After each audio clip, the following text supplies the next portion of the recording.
23 जुलाई को आने वाले बजट में सर्विस प्रोवाइडर जो सेक्टर है, यानी कि जो मैन पावर सप्लाई करने वाला जो सेक्टर है, उसकी क्या डिमांड है सरकार से, वो हम जानेंगे। योगेन जी हमारे साथ हैं।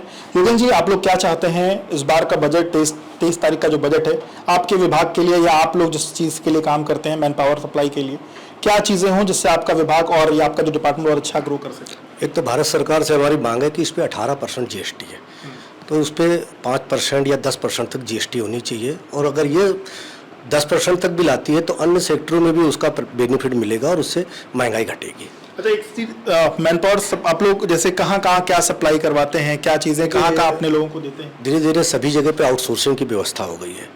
अब उसमें आउटसोर्सिंग में एक मिनिमम वेजेज की समस्या है। यहाँ पर मिनिमम वेजेज की ये समस्या है कि अगर मेरे द्वारा कोई रेलवे में मैन पावर लगाया गया तो उसका वेतन, उसका पर डे की जो मजदूरी बनती है वो 778 रुपये है।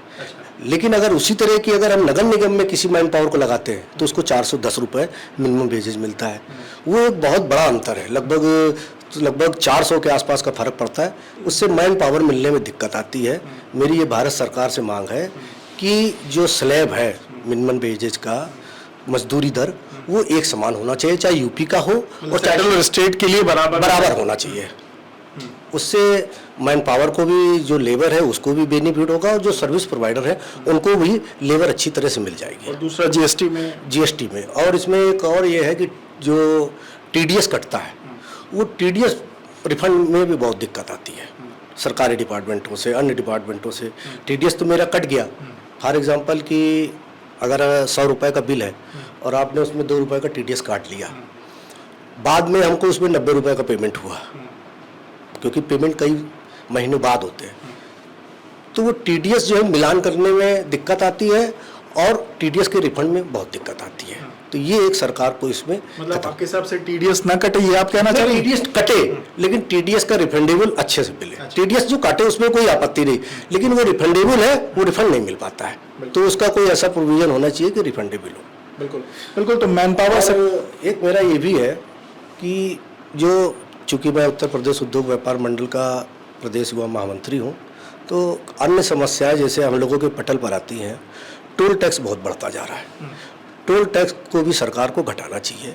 इससे परिवहन व्यवसायों का व्यापार बहुत मंदी की दौर पे जा रहा है। ट्रक व्यवसाय बहुत कमज़ोर हो गया है देश का, तो इसलिए टोल टैक्स पे भी सरकार को सोचना चाहिए, क्योंकि इससे भी बहुत महंगाई देश में बढ़ रही है।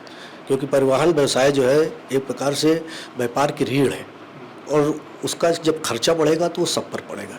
तो टोल टैक्स भी कम करना चाहिए सरकार, आम आदमी के जेब पर भी। जी बिल्कुल सर, ये बिल्कुल। तो मैन पावर सेक्टर से जुड़े हुए जो लोग हैं उन्होंने बताया कि किस तरीके से क्या चीज़ें हों जिससे मैन पावर सेक्टर और अच्छा ग्रो कर सकता है। एक जो समान वेज की बात उन्होंने कही, जो सेंट्रल गवर्नमेंट का वेज है वही स्टेट गवर्नमेंट के भी तरफ से जिन लोगों को, जिन लोगों की ज़रूरत होती है उनको भी वही वेज मिले। ये तमाम उनकी अलग अलग दिक्कतें हैं जिसको अगर बजट में लाया जाएगा तो ये सेक्टर जो है वो और अच्छा ग्रो कर सकता है। विवेक राय, एबीपी लाइव के लिए। For exclusive and insightful videos, subscribe to our new channel ABP Live Premium.